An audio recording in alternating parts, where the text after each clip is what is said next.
Hello বন্ধুরা, good morning. Welcome to my Saraswati kitchen. আশা করি তোমরা ভালো আছো। আমি অনেক অনেক ভালো আছি। প্রত্যেক দিনের মধ্যে আজকে সকালে চলে এসেছি। আজকে হচ্ছে শনিবার, তার মানে আজকে আমাদের নিরামিষ হবে। আজকে বানাবো আমি শাহি পনির। দেখতে পাচ্ছ এখানে আমি পনির নিয়েছি। পনিরটাকে আমি এইভাবে একটু বড় সাইজে কেটে নিয়েছি শাহি পনির বানাবো বলে। উপকরণ এখানে নিয়েছি বড় বড় সাইজের দুটো টমেটো নিয়েছি, কয়েকটা শুকনো লঙ্কা নিয়েছি, 1-1.5 ইঞ্চির মতন আমি আদা নিয়েছি, এটাকে পেস্ট করব। এখানে কাজু নিয়েছি 10টা 11টা মতো কাজু নিয়েছি, বড় বড় 2 চামচের চালমগজ নিয়েছি, গোটা গরম মশলা নিয়েছি আর ধনেপাতা কুচি নিয়েছি। প্রথমে আমি আদা, শুকনো লঙ্কা, টমেটো আর চালমগজ, কাজু এগুলো আমি সব মিহি পেস্ট করে নিয়ে নেব। বন্ধুরা, আমি এখানে গ্যাস ধরিয়ে কড়াই বসিয়ে দিয়েছি। এবার আমি কড়াইতে সাদা তেল, রিফাইন অয়েল দিয়ে দেবো।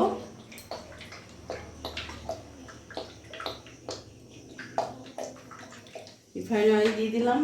তেলটা আমার গরম হোক।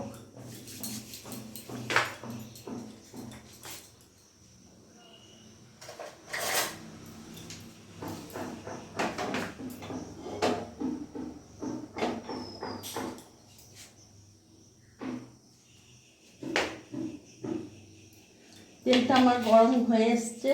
এবার আমি এক এক করে পনিরগুলো হালকা শ্যালো ফ্রাই করে নেব।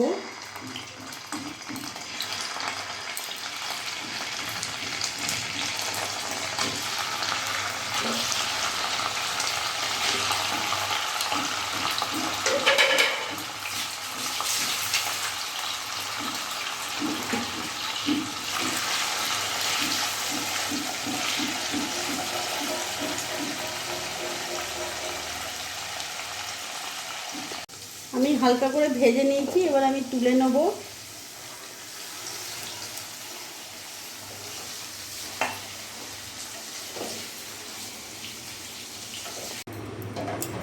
পনিরটা আমার ভাজা হয়ে গেছে, হালকা শ্যালো ফ্রাই করেছি।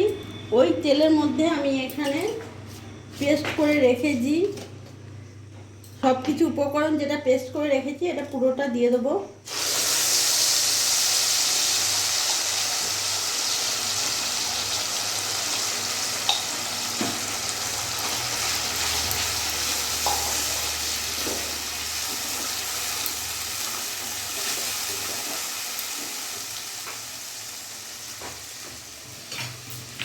তার সাথে একটু মিক্সি বাটিটা ধুয়ে আমি একটু জল অ্যাড করে দেবো।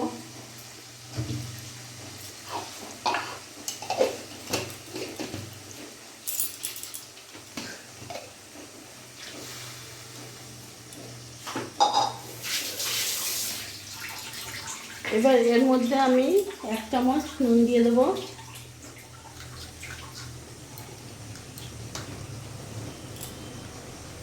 হাফ চামচের মতন কাশ্মীরি লঙ্কা গুঁড়ো দিয়ে দিলাম।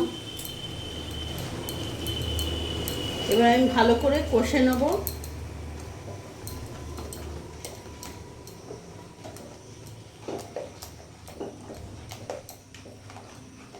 গ্যাসের ফ্লেমটা আমি মিডিয়াম রাখবো।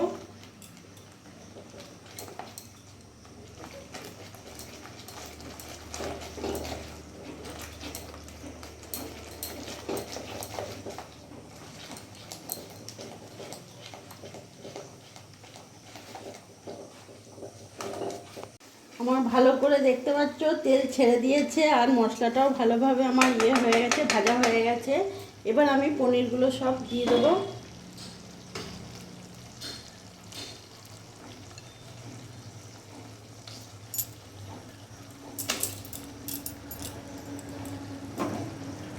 এবার ভালো করে আমি মিশিয়ে নেব পনিরের সাথে।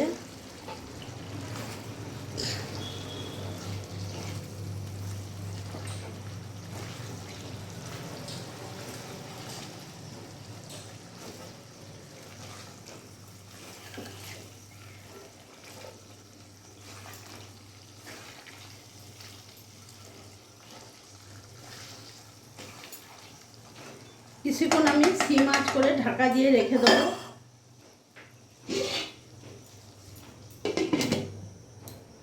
আমি এবার ঢাকাটা খুলে দেবো। দেখো আমার কত সুন্দর তেল ভেসে গেছে, কত সুন্দর দেখতে লাগছে। এবার এর ওপরে আমি একটু ভাজা মশলা দেবো।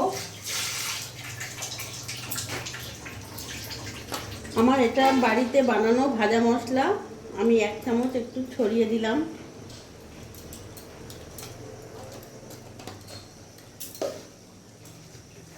আমার পনিরটা একেবারে রেডি, এবার আমি নামিয়ে ফেলবো।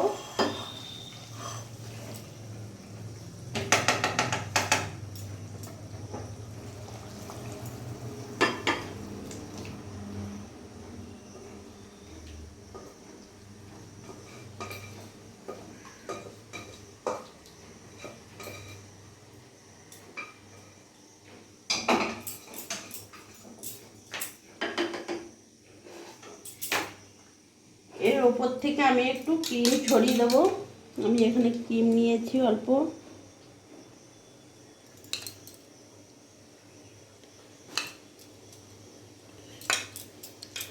আর তার উপর দিয়ে একটু ধনে পাতা দেবো। ধনে পাতাটা অপশনাল, তোমাদের ইচ্ছে হলে দেবে, নাও দিতে পারো, অসুবিধা নেই। তাহলে বন্ধুরা, তোমরা দেখলে আমি কত সহজে বাড়িতে শাহী পনির বানিয়ে ফেললাম। এইভাবে তোমরাও একবার বাড়িতে বানিয়ে দেখো, সত্যি খুব ভালো লাগে। আর আমার এই ভিডিওটা যদি তোমাদের ভালো লাগে, প্লিজ লাইক করে সাবস্ক্রাইব করে আমার পাশে থেকো, আর তোমরাও ভালো থেকো।